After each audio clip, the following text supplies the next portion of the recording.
किसी भी इशारे पर 2 मिनट के लिए ब्रेक लगती है तो 4 भिखारी आपकी गाड़ी का शीशा बजाते हैं। अब बाज़ इशारों पर, टूल प्लाज़ों पर लिख के लगा दिया गया है ये पेशावर भिखारी हैं, इनको खैरात ना दें।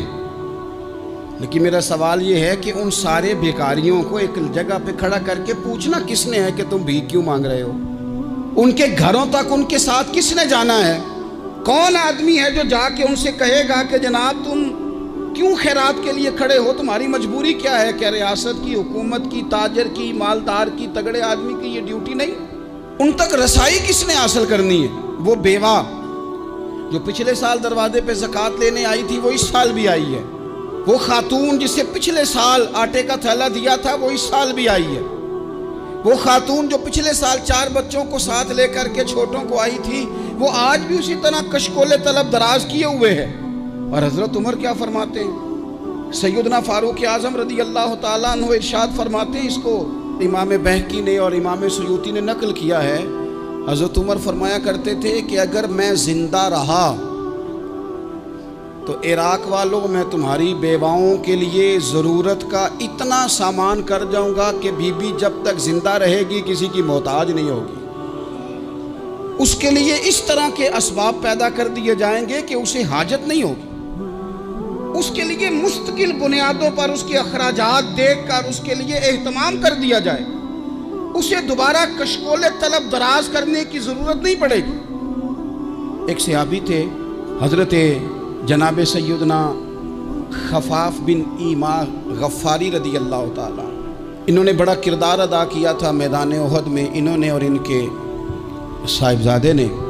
तो इनकी बेटी एक दिन हज़रत उमर के पास आई। अब वो बेटी ब्याह के जा चुकी थी, उसकी शादी हो गई थी। हज़रत खफाफ बिन ईमा रदी अल्लाह ताला अन्हु की साहिबजादी अपने ससुराल चली गई थी, वहाँ उसका खामद इंतकाल कर गया। वो खातून वापस आ गई, वो हज़रत उमर से मिली, बेवा औरत।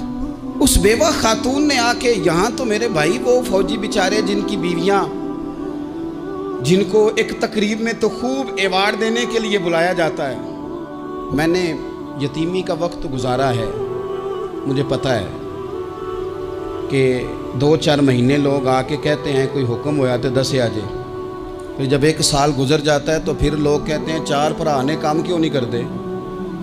तो ऐसे तो नहीं ना कि अब्बा ऐसे ही चला गया था, बड़ा कुछ दे के गया है, किधर है फलानी चीज़। लोगों का नज़रिया थोड़े अरसे के बाद और हो जाता है। आपने बड़े बड़े शुहदा के घरों में एवार्ड तो दिए, क्या कभी आपने पलट कर दोबारा गौर किया कि उनके बच्चे कहाँ हैं, उनकी बेवा किस हाल में है?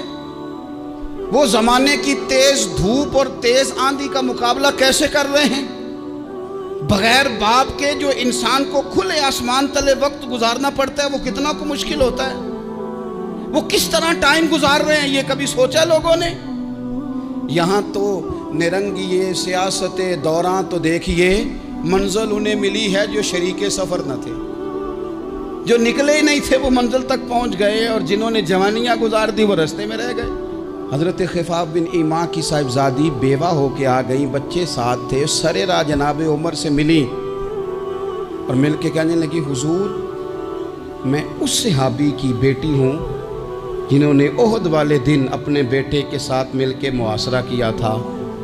बच्चे मेरे यतीम हो गए हैं, मैं बेवा हूँ। हज़रत फारूक आज़म रज़ी अल्लाह ताला अन्हु ने फ़हरिस्त नहीं मांगी, ख़र्चे की डिटेल नहीं मांगी, तुम आना फलाने से मिलना, परसों 9 बजे आ जाना दफ्तर, ये कोई बात नहीं की। हज़रत उमर गौर से खड़े उस बेटी की बात सुनी। छम छम सैयदना फारूक की आंखों से आंसू गिरे, दौड़ के घर गए, एक ऊँट निकाला, वहाँ से माले गनीमत का माल के भर के 2 बोरियाँ, और बोरियों में क्या था? चांदी भी थी, नकदी पैसे भी थे, कुछ ज़रूरत का सामान भी था, गल्ला भी था। 2 बोरियां भर के ऊंट पे रख के खुद लगाम उस बेटी के हाथ में थमा के का पुत्र सामान भी तेरा है, ऊंट भी तेरा है।